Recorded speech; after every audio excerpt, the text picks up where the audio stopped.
ओम नमः शिवाय, शिवजी सदा सहाय। ओम नमः शिवाय, गुरुजी सदा सहाय। जय गुरुजी महाराज।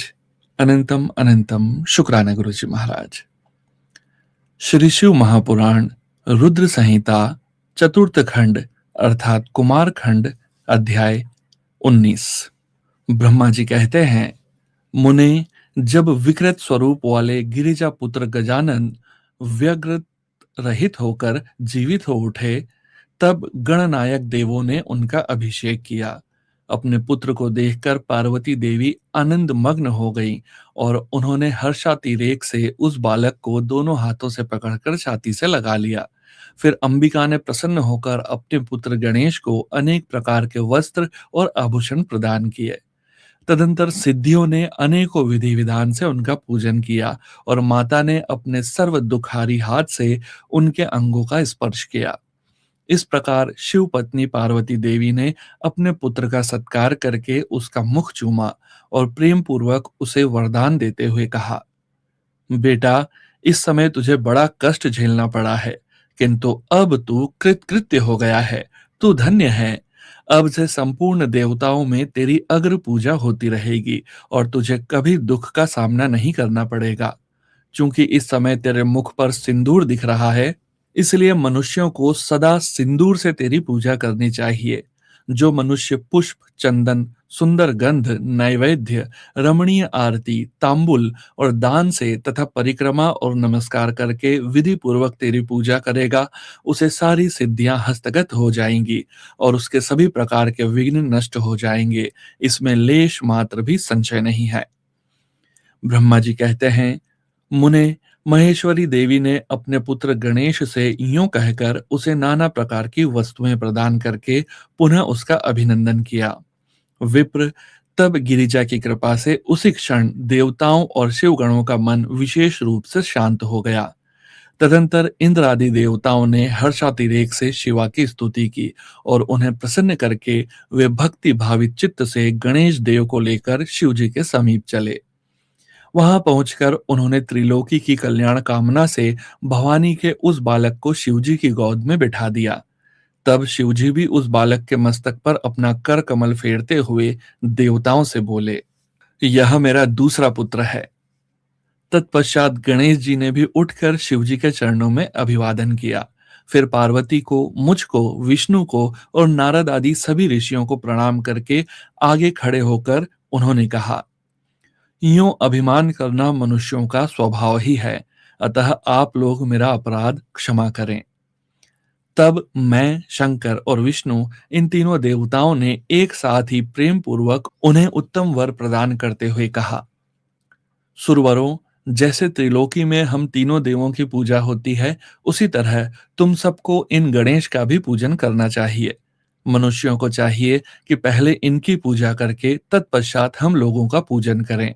ऐसा करने से हम लोगों की पूजा संपन्न हो जाएगी।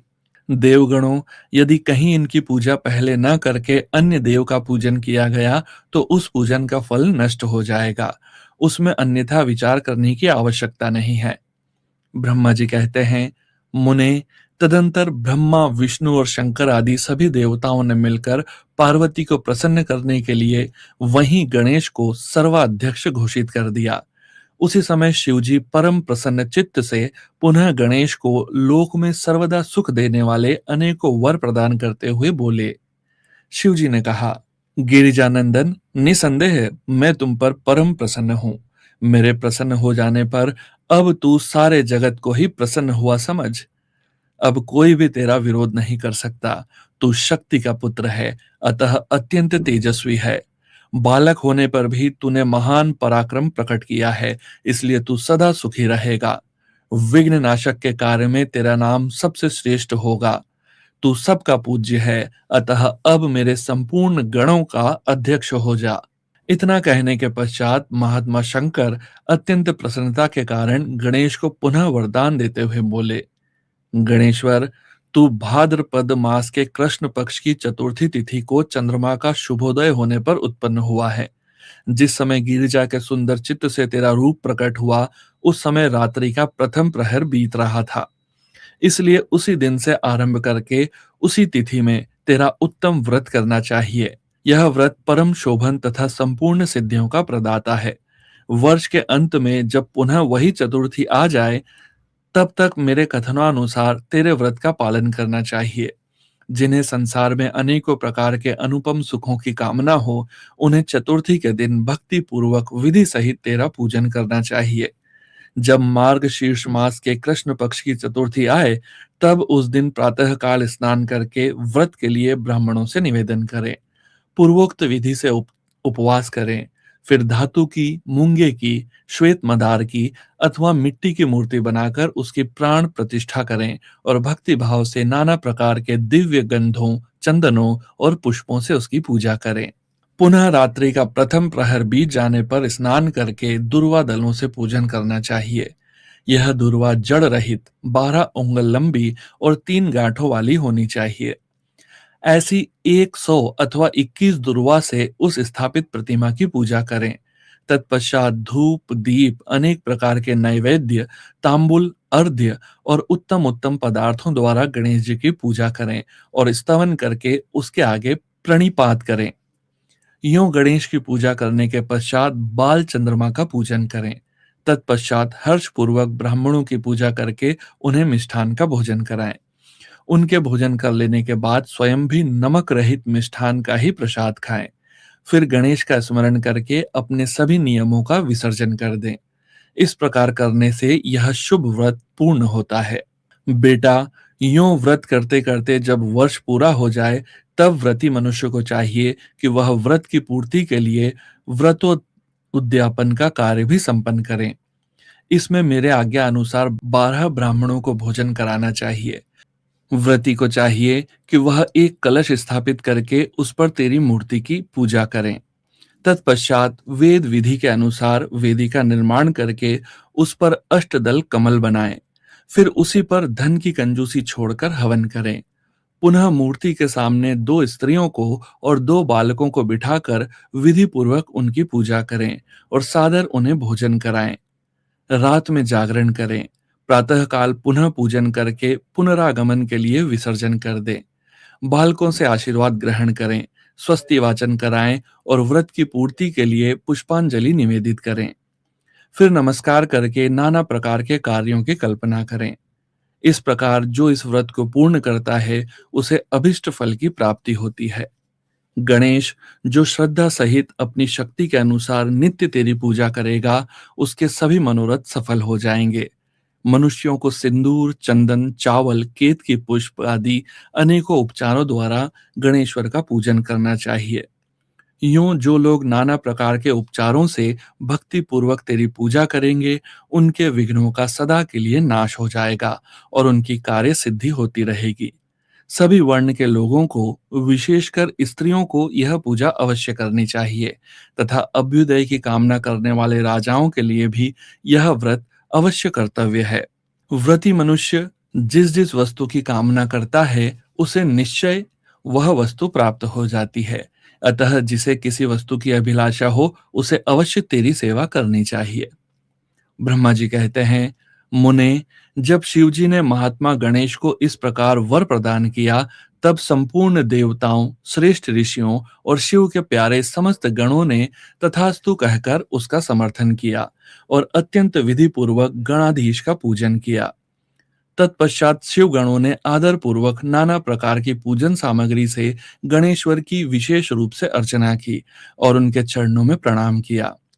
मुनीश्वर, उस समय गिरिजा देवी को जो आनंद प्राप्त हुआ, उसका वर्णन मेरे चारों मुखों से भी नहीं हो सकता। तब फिर मैं उसे कैसे बताऊं? उस अवसर पर देवताओं की दुदुम्बियां बजने लगी, अप्सराएं नृत्य करने लगी, गंधर्व श्रेष्ठ गान करने लगे और पुष्पों की वर्षा होने लगी। इस प्रकार गणेश के गणाधीश पद पर प्रतिष्ठित होने पर वहां महान उत्सव मनाया गया।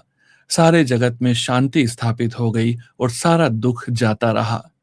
नारद, शिव और पार्वती को तो विशेष आनंद प्राप्त हुआ और सर्वत्र अनेक प्रकार के सुखदायक मंगल होने लगे। तदंतर संपूर्ण देवगण और ऋषिगण जो वहां पधारे हुए थे, वे सभी शिव की आज्ञा से अपने अपने स्थान को चले। उस समय वे शिव जी की स्तुति करके गणेश और पार्वती की बारंबार प्रशंसा कर रहे थे और कैसा अद्भुत युद्ध हुआ, यूं परस्पर वार्तालाप करते हुए चले जा रहे थे। इधर जब गिरिजा देवी का क्रोध शांत हो गया, तब शिवजी भी, जो स्वात्माराम होते हुए भी सदा भक्तों का कार्य सिद्ध करने के लिए उद्यत रहते हैं, गिरिजा के सन्निकट गए और लोगों की हित कामना से पूर्ववत नाना प्रकार के सुखदायक कार्य करने लगे। तब मैं, ब्रह्मा और विष्णु दोनों भक्ति पूर्वक शिव शिवा की सेवा करके शिव की आज्ञा ले अपने अपने धाम को लौट आए। जो मनुष्य जितेंद्रिय होकर इस परम मांगलिक आख्यान का श्रवण करता है, वह संपूर्ण मंगलों का भागी होकर मंगल भवन हो जाता है। इसके श्रवण से पुत्रहीन को पुत्र की, निर्धन को धन की, भार्यार्थी को भार्या की, प्रजार्थी को प्रजा की, रोगी को आरोग्य की और अभागे को सौभाग्य की प्राप्ति होती है। जिस स्त्री का पुत्र और धन नष्ट हो गया हो और पति परदेश चला गया हो, उसे उसका पति मिल जाता है। जो शोक सागर में डूब रहा हो, वह इसके श्रवण से निसंदेह शोक रहित हो जाता है। यह गणेश चरित्र संबंधी ग्रंथ जिसके घर में सदा वर्तमान रहता है, वह मंगल संपन्न होता है। इसमें तनिक भी संशय की गुंजाइश नहीं है। जो यात्रा के अवसर पर अथवा किसी भी पुण्य पर्व पर इसे मन लगाकर सुनता है, वह श्री गणेश जी की कृपा से संपूर्ण अभिष्ट फल प्राप्त कर लेता है। जय गुरु जी महाराज। अनंतम अनंतम शुक्राना गुरु जी महाराज। श्री शिव महापुराण रुद्र संहिता चतुर्थ खंड अर्थात कुमार खंड अध्याय 19 संपूर्ण। ओम नमः शिवाय। शिवजी सदा सहाय। ओम नमः शिवाय। गुरुजी सदा सहाय।